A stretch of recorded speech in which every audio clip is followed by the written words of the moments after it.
여러분 평안하십니까? 오늘도 말씀과 함께 주님의 은혜 가운데 거하시기 바랍니다. 오늘 말씀은 열왕기하 20장입니다. 말씀 개요입니다. 1절부터 11절은 병들어 죽게 된 히스기야가 하나님께 기도하여 생명을 연장받는 내용이고 12절부터 21절은 히스기야의 실수와 죽음에 대해서 다루고 있습니다. 말씀 묵상입니다. 열왕기하 20장은 히스기야가 병들어 죽게 되었다는 내용으로 시작합니다. 이사야 선지자는 히스기야에게 하나님의 말씀을 전합니다. 그때의 히스기야가 병들어 죽게 되매 아모스의 아들 선지자 이사야가 그에게 나와와서 그에게 이르되 야훼의 말씀이 너는 집을 정리하라. 내가 죽고 살지 못하리라 하셨나이다.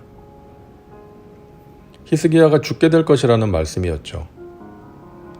그러자 히스기야는 하나님께 기도합니다. 히스기야가 낯을 벽으로 향하고 야훼께 기도하여 이르되 야훼여 구하오니 내가 진실과 전심으로 주 앞에 행하며 주께서 보시기에 선하게 행한 것을 기억하옵소서 하고 히스기야가 심히 통곡하더라. 낯을 벽으로 향하고 기도했다는 것은 그만큼 간절하게 오직 하나님만 바라보면서 기도했다는 것이죠. 히스기야는 간절하게 눈물로 하나님께 기도합니다. 그러자 이사야가 성읍에 이르기도 전에 하나님의 말씀이 그에게 임합니다. 너는 돌아가서 내 백성의 주권자 히스기야에게 이르기를 왕의 조상 다윗의 하나님 야훼의 말씀이 내가 내 기도를 들었고 내 눈물을 보았노라. 내가 너를 낫게 하리니 내가 3일 만에 야훼의 성전에 올라가겠고 내가 내 날에 15년을 더할 것이며 내가 너와 이 성을 아수르 왕의 손에서 구원하고 내가 나를 위하고 또 내 종 다윗을 위함으로 이 성을 보호하리라 하셨다 하라 하셨더라. 하나님께서 히스기야의 간절한 눈물의 기도를 들으시고 그를 낫게 해주십니다. 그리고 15년을 더 살게 해주십니다. 하나님께서는 당신의 백성들의 눈물의 기도를 외면하지 않으십니다.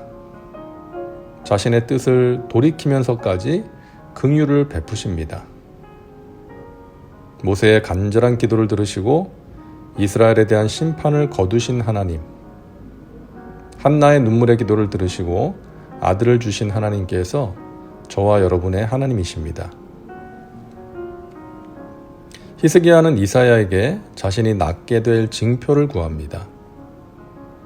이사야는 해 그림자가 10도 앞으로 나아갈지 아니면 10도 뒤로 물러갈지 선택하라고 하죠.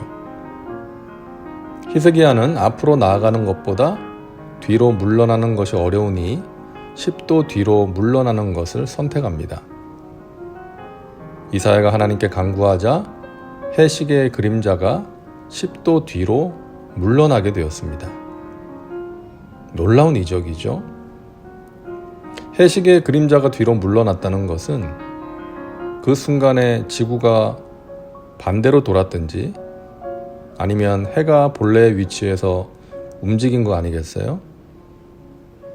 그래서 많은 사람들이 여호수아가 기도함으로 해와 달을 멈추게 한 것과 또 오늘 본문에 나오는 이 사건을 신화라고 생각하기도 합니다. 어떻게 그런 일이 있을 수가 있냐는 것이죠. 성경에 기록된 이적들을 보면 믿기 어려운 놀라운 이적들이 있습니다. 어떻게 그런 일이 있을 수 있느냐? 말도 안 된다고 사람들은 이야기합니다. 하지만 여러분, 우리는 불가능하지만 하나님은 가능하신 거 아니겠어요? 인간이 할 수 없는 일이라고 해서, 인간의 머리로 이해할 수 없는 일이라고 해서 그것이 하나님께도 불가능한 것은 아니지 않습니까?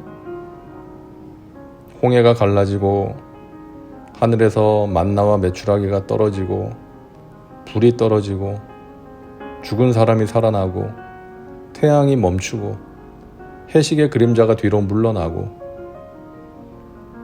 인간에게는 말도 안 되는 불가능한 일이지만 천지를 창조하신 하나님, 태양과 달과 지구를 만드신 하나님께는 어려운 일도 아닌 것이죠.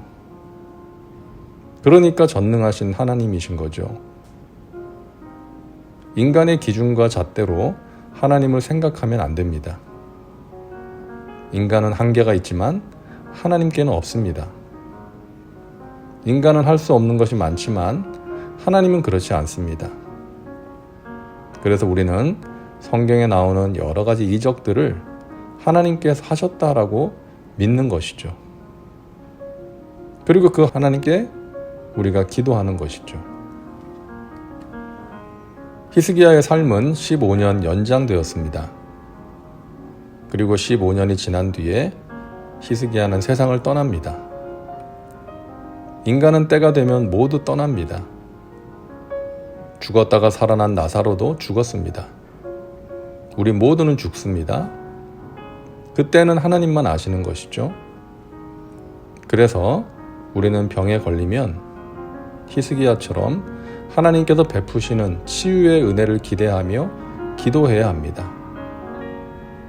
하나님께서는 우리의 병을 고치실 수 있으니까요. 그래서 히스기야처럼 병이 낫고 더 살게 되는 경우도 있고, 그렇지 않고 병이 낫지 않고 악화되어서 세상을 떠나는 분들도 있습니다.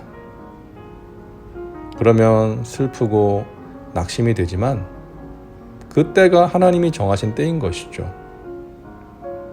그래서 우리는 병에 걸리면 하나님께 고쳐달라고 간절하게 기도해야 합니다. 그리고 그 기도를 통해서 병이 낫든 그렇지 않든 하나님의 뜻으로 알고 받아들여야 하는 것이죠.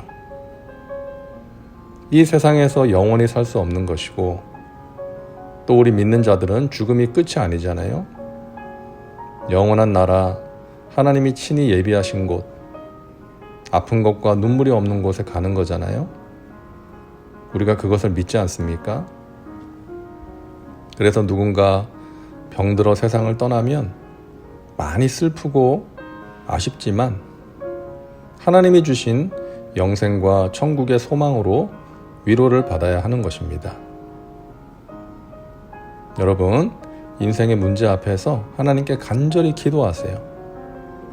그리고 기도의 결과는 하나님께 맡기세요. 하나님께서 나의 기도를 들으시고 가장 좋은 것으로 하나님의 선하신 뜻 가운데 응답하신다는 믿음으로 살아가시기를 바랍니다. 다음은 말씀 적용입니다. 오늘 말씀을 통해 당신에게 주시는 메시지는 무엇입니까? 당신 자신과 삶에 구체적으로 적용하시기 바랍니다. 이제 기도합니다. 사랑과 은혜가 풍성하신 하나님, 오늘도 말씀과 함께 살게 하시니 감사합니다. 히스기야의 기도를 들으시고 응답하신 하나님께서 우리의 하나님이신 줄 믿습니다. 하나님, 지금도 살아계셔서 우리를 사랑하시고 긍휼을 베푸시니 감사합니다. 인생의 어려운 문제 앞에서 하나님께 기도하게 하시고 하나님께서 행하시는 일들을 경험하고 하나님의 뜻을 분별하며 살게 하여 주옵소서. 예수님의 이름으로 기도하옵나이다. 아멘. 오늘도 말씀과 함께 은혜 가운데 거하시기 바랍니다. 여러분 사랑하고 축복합니다.